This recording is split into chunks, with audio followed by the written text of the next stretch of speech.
So let's take a look at an example here.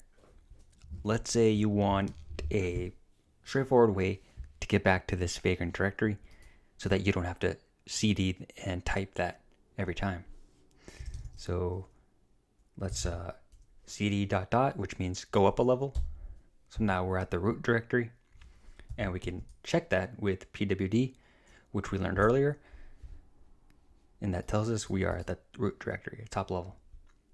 So to go back to cd vagrant, right, we could do this cd dash. We could do cd vagrant, which more than likely we're going to have to do this, right? Unless we happen to, it happens to be that was our previous directory. We're going to have to type it out. And let's pretend that this was 2 paths in, or three levels in, right? We wouldn't want to continue to type that every time. So what we could do is set up an alias, right? A 1-word alias that allows us to execute that and get back to this directory. So the way we do that is with the alias keyword, and then we're just going to call it VG for vagrant, and wrap it in quotes, cd / vagrant. So this is telling our shell that this keyword means cd / vagrant. It's just as good as typing that out. So we execute that, and now let's test it out. Sure enough, we're in our vagrant directory.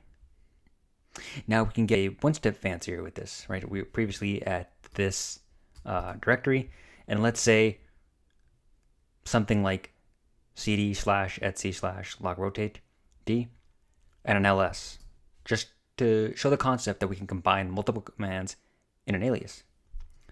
So let's say alias, and we'll just call this one log r for log rotate, and we'll do cd and then this right here /etc log rotate d, and then semicolon, which is going to separate these 2 commands, command 1 and command 2, and ls lah to get all the format and human readable. And that's going to be your alias for log r.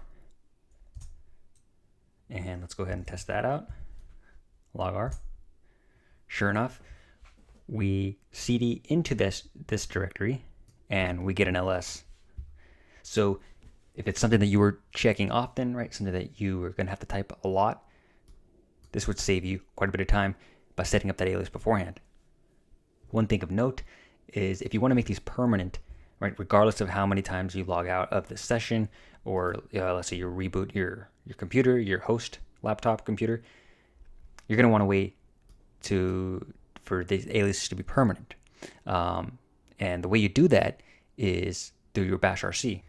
Let's do an ls lah, which is a command that we're becoming familiar with in this course. And we're going to do this tilde sign, which tilde just means home directory. So we want to look at our home directory here. ls lah,